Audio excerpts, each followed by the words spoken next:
Bill Maher has an analysis of the election for us. Obviously, Joe Biden beat Donald Trump, but down ballot, the Democrats did really bad. And even Biden underperformed. 306 electoral votes. It was supposed to be worst case scenario 320. The actual poll showed 351. So he underperformed. But down ballot, Democrats really underperformed. So Maher has some theories as to why that is. Let's watch. Liberals can either write off half the country as irredeemable, or they can ask, what is it about a D next to a candidate's name that makes it so toxic? Let's ask Ruben Gallego. He's a congressman from Arizona, and he was asked how his Democrats could do a better job connecting to Latinos. He said, first, start by not using the term Latinx, which the vast majority of Latinos have never heard of, and when they do, don't like it. Who likes it? Pandering white politicians who mistake Twitter for real people and don't get it that Latinx is like fetch. You can try to make it happen, but it's never gonna.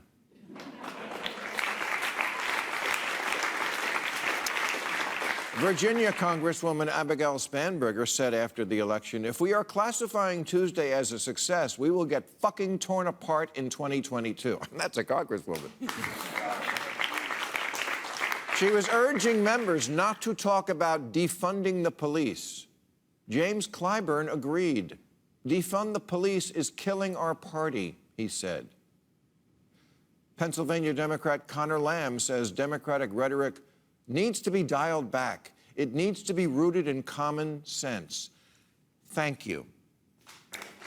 Thank you. There, in my opinion, is the crux of the problem. Democrats too often don't come across as having common sense to a huge swath of Americans. And these are people who believe in QAnon. But as I've said before, politics in this country is binary. You have to wear everything anyone on your side does. Republicans are the party of don't wear masks, kids in cages, lock her up, and Democrats are the party of every hypersensitive social justice warrior, woke bullshit story in the news. They're the party that disappears people or tries to make them apologize for ridiculous things. I talked to a guy in the Midwest once who told me this story about the day he went out to get his car in the supermarket parking lot, but couldn't back out because a mother and her very young daughter were standing behind his car, which was next to their car, which had a Hillary bumper sticker on it. And the little girl was screaming at her mother, who was profusely apologizing to the child. And he said to me, I just can't let people like that take over this country. That's what people vote on, not policy. Democrats kept saying in the campaign, you can't possibly think Trump is preferable to what we're selling. And many voters keep saying, yes, we can. In fact, our primary reason voting for him is to create a bulwark against you, because your side thinks silence is violence and looting is not. Because you're the party of chasing speakers off college campuses and making everyone walk on eggshells and replacing let's not see color with let's see it always and everywhere, formerly the position of the Ku Klux Klan. It would be so easy to win elections if we would just drop this shit. Democrats need to listen to our new president-elect's old boss. This idea of purity and you're never compromised and you're always politically woke and all that stuff, you should get over that quickly. Quickly, like before they vote in Georgia. You know, I love this because there's zero evidence for any of the stuff he's saying. Listen, I'm as anti-social justice warrior as anybody. I've done a million segments on that stuff on this show because I think they get ridiculous. But there's nobody ran on a platform of being a social justice warrior. You know?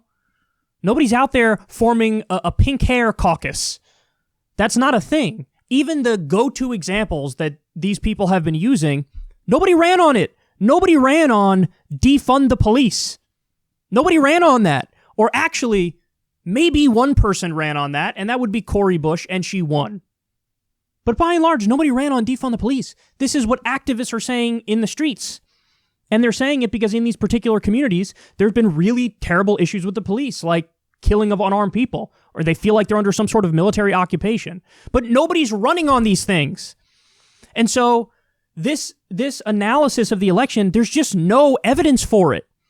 This assertion that, like, every time somebody looks at a Democratic politician, they see the most insane college social justice warrior on a campus kicking people out because they said something offensive. No, people care about their wallets. People care about COVID-19, their wages.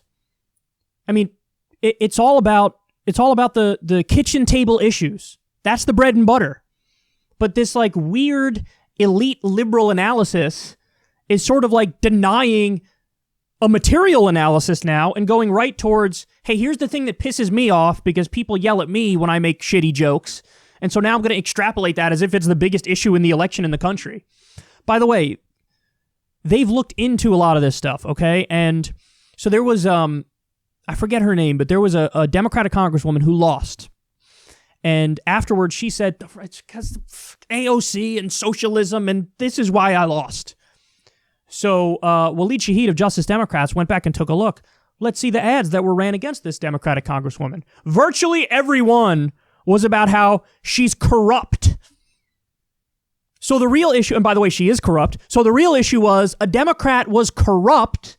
It was called out by the Republican. So the Republican won. And then they turn around and go, AOC and socialism. No, it's your fault because you're corrupt. But more importantly, and this is the most important point, Bill, the problem in the election was the Democrats ran on platitudes, cliches, and Trump bad. And it turns out platitudes, cliches, and Trump bad only get you Trump defeated barely, with Biden underperforming, and down ballot, the Democrats did terrible. The whole argument from the Democrats for the past few years have been, Trump is really, really, really bad, but it's okay because other Republicans are great. Now watch me snuggle up to Mitt Romney and Jeff Flake and John Kasich. Well, you made that argument and you made it over and over, and then you're shocked when the American public goes, yeah, the other Republicans aren't that bad. We're going to vote for them. Maybe you shouldn't have made that argument. Maybe you should have believed in more than just platitudes and cliches. Yes, this is what happens when you don't even have a platform to run on that's serious, or to the extent you have it, you don't talk about the good things on that platform. So he's blaming the wrong things because this is his pet peeve. I don't care that it's your pet peeve. I share some of those pet peeves as well, but that's irrelevant when you're diagnosing what happened in a damn election. Like the Latinx point he makes. Yeah, is it true that polls show the majority of Latinos and Latinas are like, yeah, I don't use that and I think it's silly? Yes, the polls do show that. But that was nowhere to be found in the election. I didn't see any Latinx stuff in the election. Are you kidding me?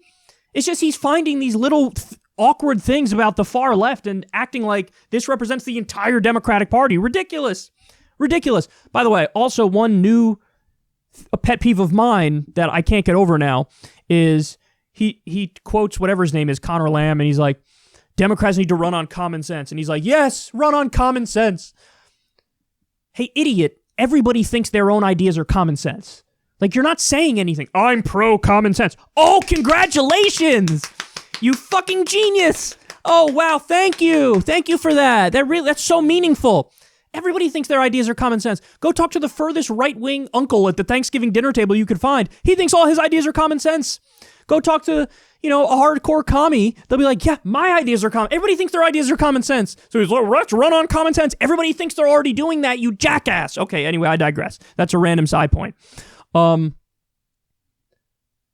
end on this point, and I think this is super important. Every single Medicare for All supporting Democrat won re-election. Every single one. Now, this is where the objection should pop up in your mind. Yeah, but they're probably all in safe districts, Kyle. Wrong. Every single Medicare for All supporter won re-election, including in swing districts, including in lean Republican districts. You know who got wiped out?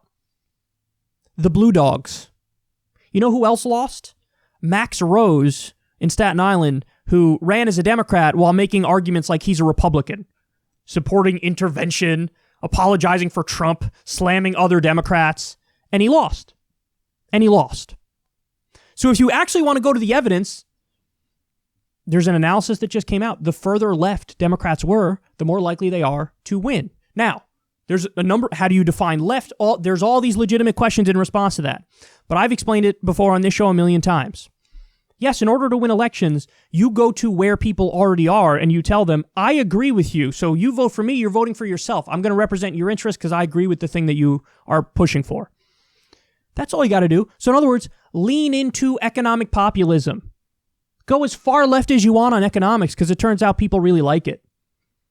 Now, would I also say, hey, tread carefully when the ideas are unpopular, like defund the police or abolish ICE? Yes, I do think you should tread carefully. But my analysis is not stupid like Bill Maher's, where he says, no, that's why they lost. Nobody was even running on those things. So I don't know what election you looked at. The Democratic Party I saw was all platitude, cliche, Trump bad for the past few years. And it turns out that wasn't compelling because nobody really knew what the Democrats stood for other than we're not Trump. And again, that was enough to beat Trump, but that's it. And that's even with a pandemic and 230,000 Americans dead, and you barely beat this guy and underperformed in the polls. It's pathetic. If you want a Democratic Party that can win, the formula is really not that difficult. 80% of the American people believe in minimum wage. Why isn't the argument right now for Georgia, listen, if you vote for, the two Democrats in the runoff elections, we're going to get a higher minimum wage. This election is about whether or not we raise the minimum wage. That's what this election is about. Vote for the Democrats, your minimum wage is getting raised. Why don't you make that argument? In a world that made sense, they should be making that same argument about universal health care too and Medicare for all. Hey, vote for us and everybody gets health care in the middle of a pandemic. That would work.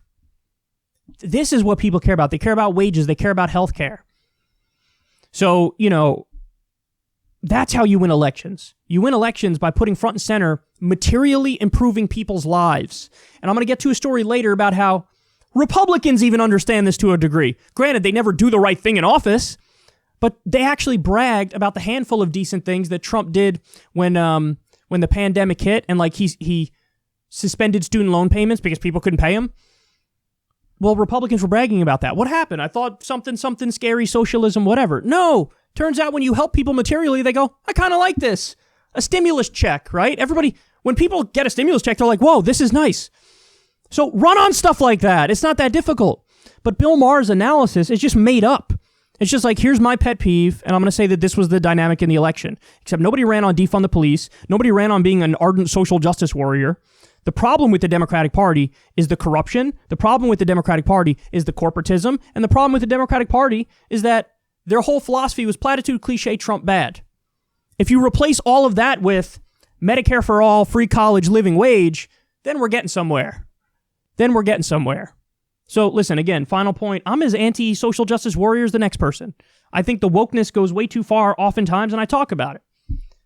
But it's so annoying now because the whole anti-woke persona is now just as shrill and ridiculous and insular as the woke people. You know what I mean? People base their identity around this anti-woke shit. And the anti-woke people are the new social justice warriors. The anti-social justice warriors are the new social justice warriors. Because they can't help but see everything through that lens. There's nothing that's not about the stupid culture war. And it's get over it. The only reason you think that, Bill Maher, is because you're so fucking comfy and you make so much money that you can't imagine, oh, hold on now, material interests are probably more important to people when they can't pay the damn bills and 30% of the country, is about to get foreclosed on or evicted. So anyway, there you have it. Why am I not surprised that Bill Maher's analysis is bad? A lot of Democrats are hopping onto this too, by the way. Tim Ryan was out there blaming defund the police, something nobody ran on, and all the evidence you need is that every Medicare for all supporter won re-election even in swing districts. That's all the evidence I need. If people feel like you're materially trying to improve their lives, they'll vote for you. These guys are getting lost on the culture war battlefield, and they have no idea what the hell they're talking about.